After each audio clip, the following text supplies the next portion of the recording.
Hi guys, magandang umaga po or magandang araw po sa inyong lahat.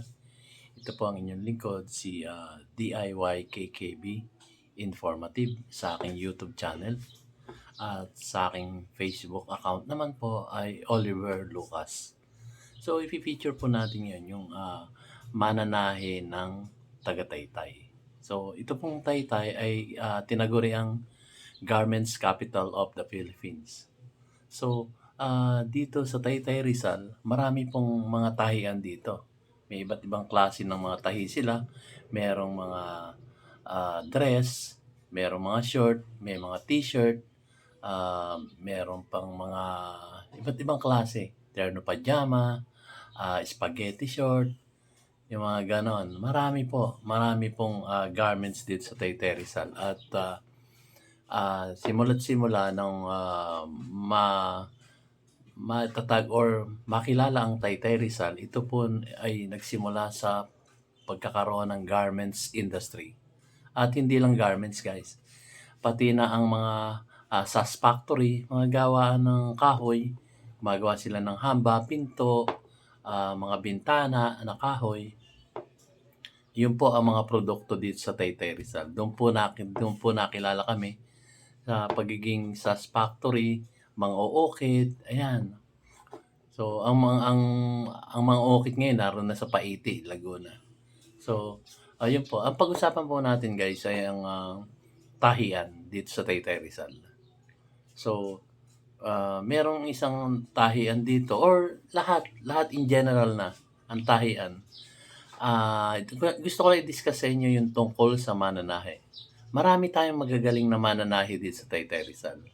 Ngunit dadapwat subalit marami din naman ang mga pag nagtagal na sa isang tahian, medyo lumalaki yung ulo, tumitigas ang ulo. Bakit? Kasi nariyan na yung matagal na sila doon, parang napagkakatiwalaan na sila, at tapos kumbaga kampante na sila na malapit na malapit sila sa amo. So, pangkaraniwan sa mga ganon, yung iba hindi naman lahat, yung iba tumitigas na ulo. Ano ginagawa nila? Meron diyang nag-a-absent na, meron diyang kung anong oras na lang sila pumasok, okay lang.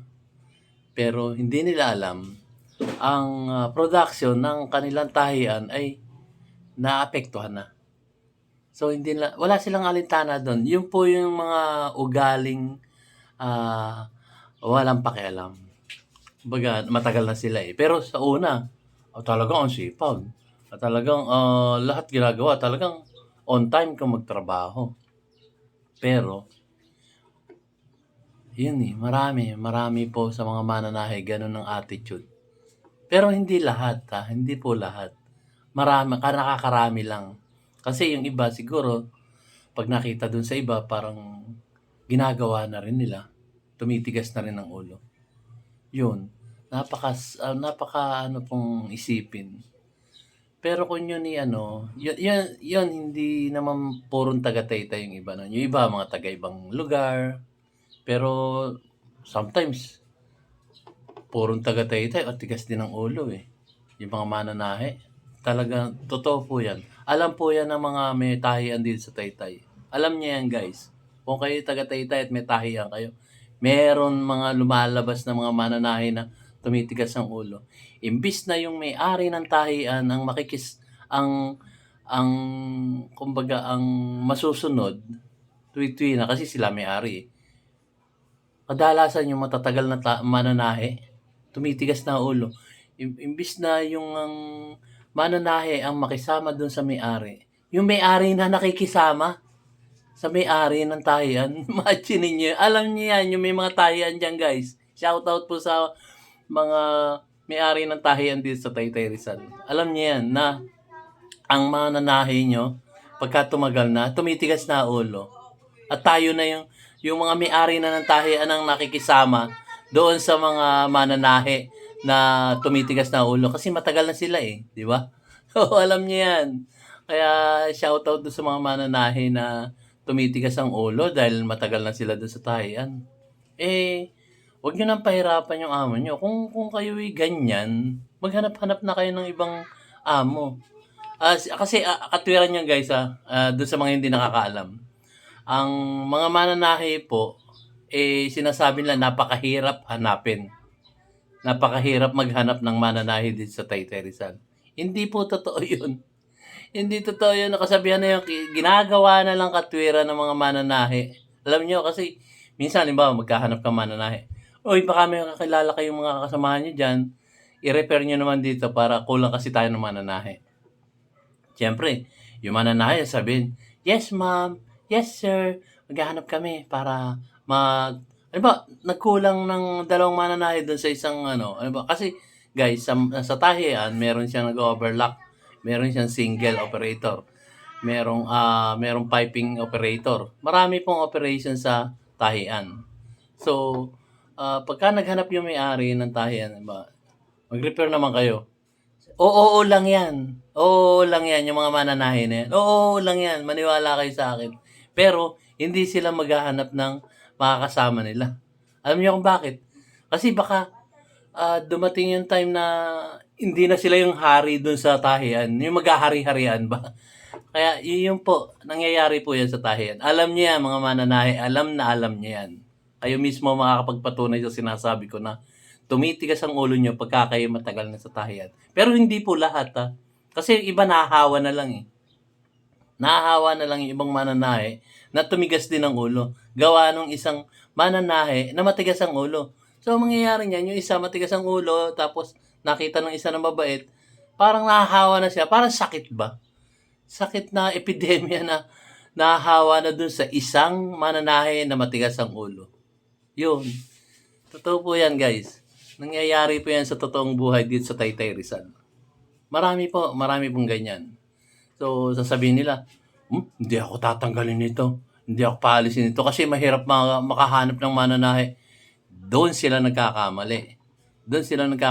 Kasi marami pong mananahe na naghahanap ng trabaho. Kanya nga lamang hindi sila makapasok sa isang tahian. Alam niyo kung bakit, guys? Ang sagot ito. Kasi nag-aalangan sila doon sa mga kasama nila kasi baka sorry for the term, baka harungas o hindi maganda yung ugali nung kanilang mga kasama. Yun ang inaalala nila. Kaya minsan, napakahirap maghanap ng mananahe dahil nga doon sa mga madadatnan nilang mga mananahe na baka hindi nila makasundo. Yun po ang totoo niyan, guys. Kasi ganyan talaga. Miski naman sa pabrika. Pag pumasok ka sa pabrika, mag-a-adjust ka doon sa mga regular employee. Di ba? Isipin nyo. Pag pumasok sa pabrika, siyempre, kakapain mo pa yung mga ugali ng mga kasamahan mo. Ako nga one time, pumasok ako ng pabrika bago ako. Pero parang alam mo yung mga datihan, mga regular employee, mga, kumbaga, sila ang asta nila, hari sila Sila yung mas mataas sa iyo kasi kapapasok mo lang. Pero, sa totoo, ikaw ay mas matalino kaysa doon sa mga dinatnan mong mga regular employee. Kadalasan mo, ganun nangyayari. At kadalasan sa tahian, ganun din po ang nangyayari.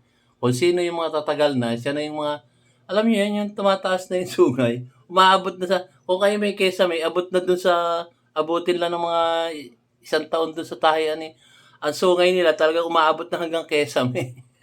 Sorry for the term, pero totoo po nangyayari yan, guys. Totoo po nangyayari yan. So, yung kaibigan ko, naghahanap siya ng mananahe. Mananahe na, kumbaga, ayaw niya kasi nung siyempre lahat tayo na may-ari ng tahian, ayaw nung mananahe na tumitigas na ulo pagdating ng araw, pagdating ng oras. Mga tumitigas na ulo na kahit ano gawin nila, na violation sa loob ng tahian, okay lang sa kanila. Para sila yung hari na doon sa loob ng tahian. Kasi, iniisip nila, mahirap maghanap ng mananahe. Kagaya nga ng sabi ko, hindi po mahirap humanap ng mananahe.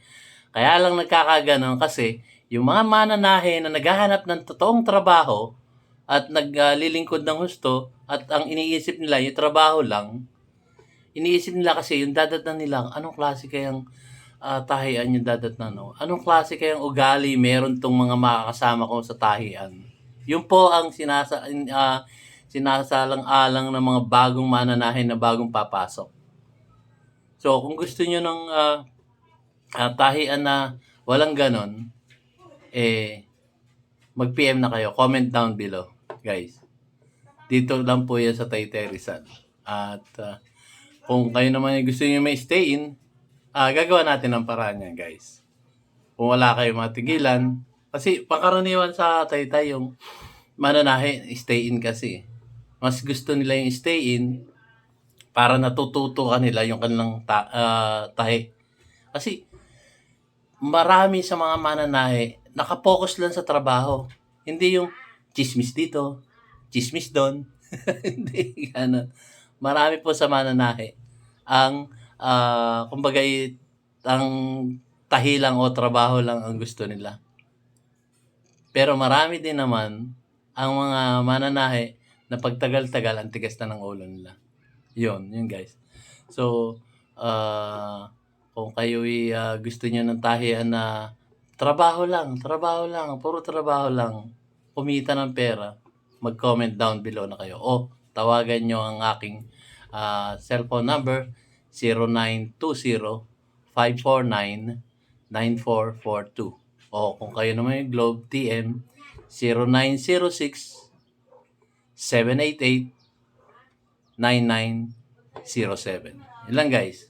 Kung gusto nyong magkaroon ng trabaho at magkaroon ng tahian na magandang kita, piece rate. Hindi po ito daily guys ha. Piece rate. Mas maganda po kasi yung piece rate. Para yung, gaya na sinasabi ko, trabaho lang, trabaho.